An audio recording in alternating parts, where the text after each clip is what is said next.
Fala galera top! E aí, como é que estão os estudos aí?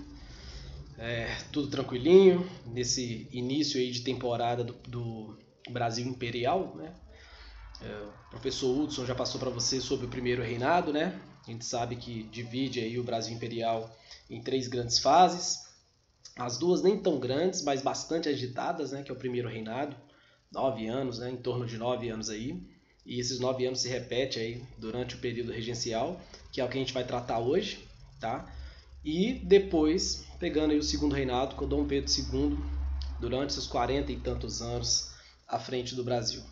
Então hoje, a intenção aqui é trabalhar essa parte política enjoada, bem chatinha, porque a gente vai tratar mais de política, esses acontecimentos estão mais nos bastidores, né, da Câmara do Rio de Janeiro, essas disputas, né, das províncias que a gente já começou a perceber lá no primeiro reinado, com essa centralização do poder no Rio de Janeiro, essas resistências, né, que as províncias vão ter, tanto dos impostos, mas do próprio poder mesmo, que o imperador colocou como moderador na Constituição.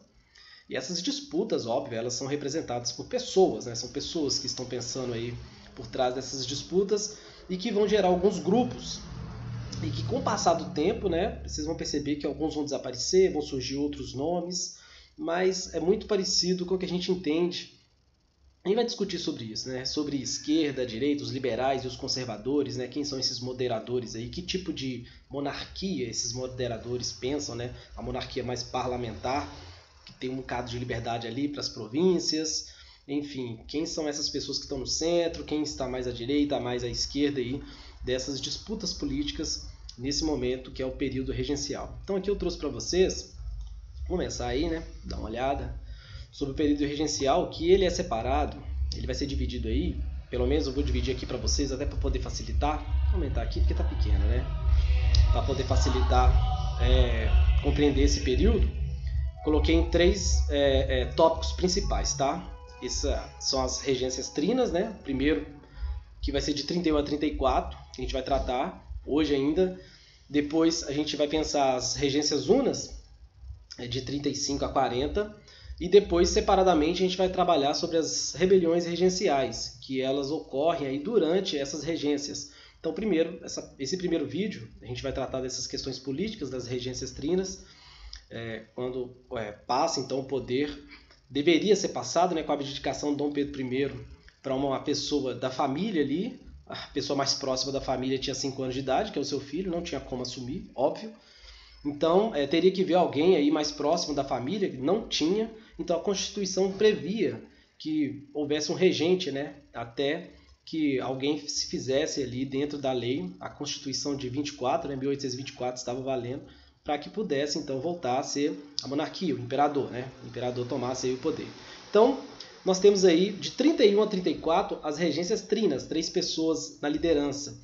E logo depois da abdicação, já na mesma semana, a gente vai ter uma regência trina, só que provisória. Por que provisória? Porque ela vai durar aí só 3 meses. E ela dura 3 meses porque ela só vai ser instituída, primeiro, como que ela vai ser instituída e por que ela vai ser instituída? Para acalmar os ânimos, porque a agitação estava muito grande. Então, quem vai ser encabeçado por essas 3 pessoas vai ser um militar, um conservador e um liberal, exatamente para poder representar todos esses deputados, né, que estão extremamente agitados. No início aqui serão 3 senadores que vão compor essa regência trina e posteriormente, na permanente, né, logo depois desses 3 meses iniciais, a gente vai ter então deputados compondo. E a regência trina ela vai fazer anistia de presos políticos, ela vai extinguir aí, né, diminuir o poder do poder moderador, até porque na regência eles não vão poder convocar guerra, não vão poder dissolver as câmaras, né, a Câmara, a Assembleia, não vão poder fazer isso, tem certos poderes do moderador que não vai caber a essas regências. Então, durante esses 3 meses, eles vão tentar convocar a Assembleia Geral exatamente para poder constituir, então, formar a regência trina permanente, que é a que vai durar aí mais tempo, né? Que serão lideradas aí aí a gente já começa a regência trina, pelo brigadeiro Francisco de Lima, e ele, no caso, vai representar o poder centralizado, né? O poder centralizador aí do Rio de Janeiro, e aí os outros 2 que vão ser convocados junto com ele, né, para compor essa regência trina, vão representar aí as províncias do norte e as províncias do sul, que é o Braulio Muniz, no caso do norte, nordeste ali, e o Costa Carvalho, né, José de Costa Carvalho, que vai representar as províncias do sul. E aí é durante essa regência que a gente vai ter algumas modificações que a gente vai ver agora. Bom, o que a gente tem que pensar? A gente tem que pensar que durante esses problemas e essa agitação política que a gente está vendo durante essas regências, nós teremos as rebeliões nas províncias, e essas rebeliões influenciam diretamente no tipo de política que está ocorrendo. A gente também sabe, né, que o Brasil, como um país, né, novo, ele tem que instituir um exército. Então, através da Constituição, da convocação, né, das armas em si, de como que eu vou formar esse exército mais centralizado no Rio de Janeiro para poder conter esse avanço de rebeliões que estão ocorrendo nas províncias, e que a gente vai tratar separadamente uma por uma, porque são muitas e vale tratar separadamente. E por que eu estou falando isso? Por que isso é importante? Porque durante, então, essa regência, né, que vai ser a trina permanente, a gente vai ter, então, essa figura, que é o padre Diogo Antônio Feijó. Mais tarde ele vai se tornar um regente, a gente vai falar dele.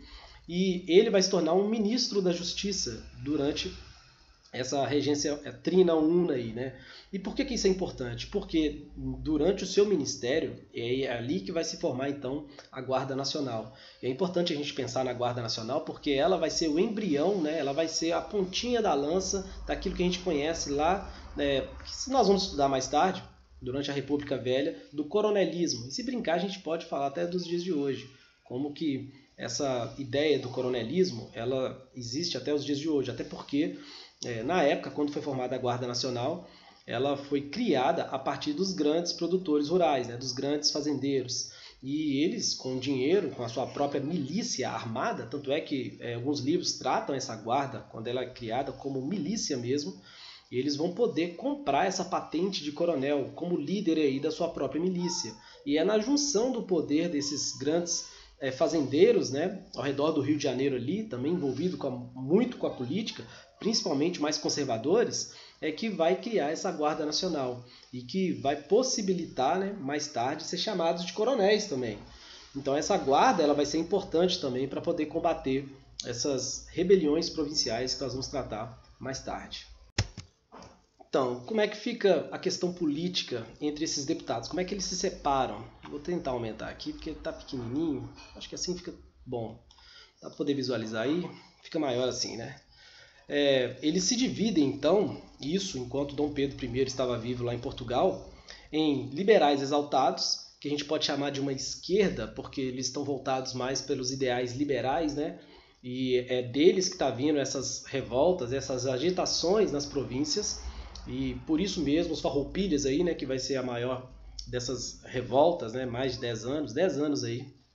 A gente tem os moderados, que é aqueles que conseguem pegar partes, né, dos dois lados, que eles preferem uma monarquia, mas voltado para uma monarquia mais parlamentar, pensando mais como a Inglaterra, né, onde o rei não tem plenos poderes, ou seja, eles não são totalmente a favor desse poder moderador, mas são a favor de uma monarquia institucionalizada, até para poder facilitar o controle desse todo, né, dessa bagunça que está esse período. E nós temos então os restauradores, aqueles que ainda sonham com a retornada de Dom Pedro I para o Brasil. E que em 34, né, Dom Pedro vai morrer, 36 anos, 34 anos, se não me engano, lá em Lisboa, tuberculose, ele morre. Então, essa ideia de restaurar acaba não sendo assim tão interessante para o nome desse grupo.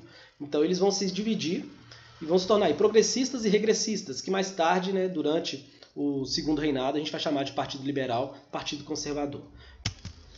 Então, os restauradores, ou caramurus, esse é o nome que dá para essa galera que ainda pensava na volta de Dom Pedro I. Os liberais, eles são mais ligados à esquerda, né? Esses liberais exaltados, que a gente consegue perceber mais nas províncias, e os moderados, que é esse mais centrão, tá? Então, a partir daí, a gente vai ter essa falta de administração do território brasileiro, né, por causa dessas rebeliões em diversas regiões, vai obrigar então a eles se reunirem mais uma vez, criando então o ato adicional, com um monte de mudanças na lei. Então a Constituição vai ganhar mais uma grande mudança aí. Esse ato adicional ele vai trazer mais autonomia para as províncias, visando aí diminuir essa agitação. Então, vai se criar então assembleias nas províncias mesmo, as próprias províncias vão poder eleger os seus deputados, e isso vai dar aquela ideia de uma autonomia, ao mesmo tempo de tirar o poder um bocado do Rio de Janeiro, essa descentralização. Tá? A gente vai ter a abolição do Conselho do Estado, que é aquela ferramenta, né, que tinha no poder moderador, apesar que o poder moderador se mantém, tá? Tira-se então o Conselho de Estado, até porque o poder da regência não é nada parecido com o poder moderador, ele é bem restrito, né?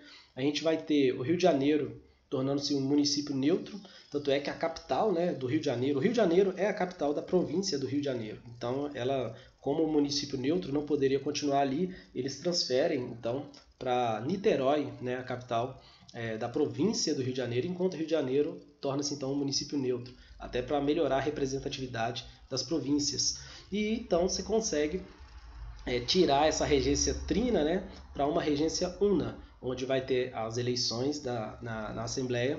Na Assembleia então vai eleger o padre Diogo Feijó como então o primeiro regente aí uno. Tá? Ele vai de 35 a 37, aí você já começa a perceber que ele não vai durar muito tempo não. Tá? E fica claro que não vai durar, porque durante a sua regência que vai explodir 3 das grandes rebeliões, né? A Cabanagem, a Sabinada e a Farroupilha, que é a que mais vai durar aí 10 anos de revolução, né? A gente chama ela de Revolução Farroupilha. E durante seu mandato ele vai ter apoio dos progressistas de um lado, né? E consequentemente os regressistas totalmente contra ele, e essa pressão dessas disputas internas dentro da Câmara vai acabar fazendo com que ele renuncie, e essa renúncia vai permitir então a chegada de Araújo de Lima. Tá? Então pode ficar tranquilo, pessoal, essa parte aqui do Feijó a gente vai tratar melhor quando a gente for falar sobre Cabanagem e as outras rebeliões provinciais. Então, com mais calma a gente trata disso separadamente. Vamos ver aqui o Araújo de Lima, esse mais conservador. Tá? Então, durante a sua regência, para aproximar mais aqui, ele vai criar o Colégio Dom Pedro II, né, famosíssimo aí. Essa foto que a gente está vendo aí é do IHGB, tá? Instituto Histórico e Geográfico Brasileiro. Ele vai ser criado nessa 38 para 39 ali. Esse prédio não existe mais no Rio de Janeiro. Foi construído na Lapa lá, já foi demolido nos anos 70, até 75 ali ele já foi demolido. E já começa então a própria criação, né, do IHGB, a gente já começa a perceber a necessidade de se estudar o brasileiro e de criar essa identidade nacional. É muito responsável por isso muito importante, tá? O vídeo deu uma travada aqui, então eu tive que dar um cortezinho, mas enfim. Durante a regência do Araújo de Lima, já 38, 39 aí, né, quase chegando aos 40, 1840, ele vai colocar então para rodar a lei interpretativa do ato adicional. Ou seja, ele vai pegar o ato adicional e criar uma lei sobre ele, né? Um ato que já é contestado, até porque está fazendo modificações da Constituição de 24, mas aqui ele vai interpretar ela, dar uma interpretação a mais para quê? Para poder retornar então o poder ao Rio de Janeiro, né? Ele vai retirar então o poder das províncias, vai centralizar mais uma vez o poder no Rio de Janeiro, que é basicamente o que ele pensa. Ele é um conservador, então ele vai ganhar o apoio dos conservadores ali na Câmara e vai fazer esse ato. E além desse ato, ele vai, deixa eu dar uma minimizada aqui, vai fazer o quê? Trazer uma ideia que já estava em vigor, né? Eles já tentaram fazer isso antes, o golpe da maioridade. Tá faltando um azinho aqui, ó. Deixa eu colocar um azinho aqui, senão, né, errado não pode ficar. Golpe da maioridade.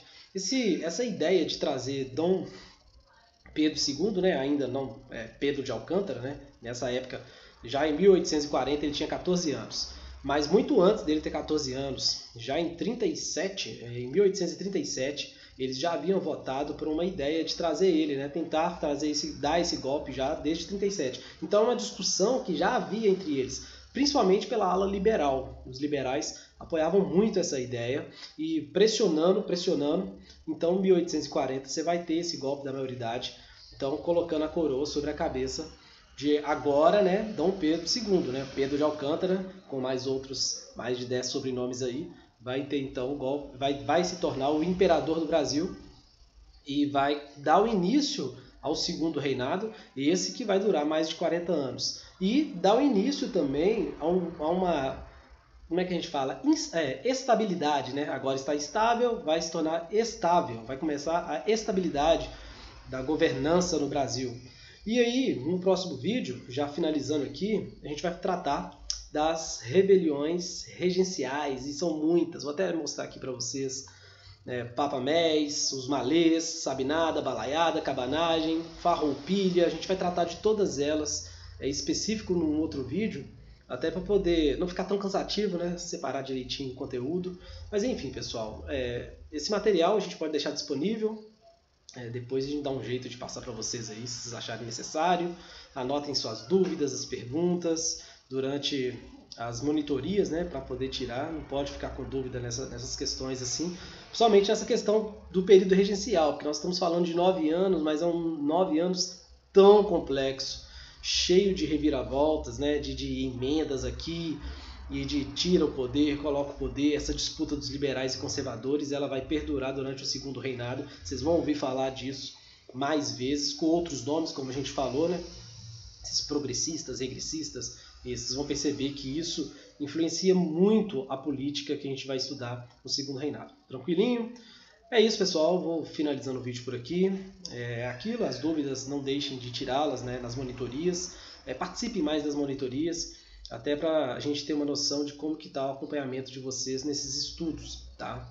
Não deixem para depois. Sempre acompanhem à frente como ela está, com a gente aqui, com os professores, para não acumular, né, conteúdo depois, ok? É isso, um abraço, tchau!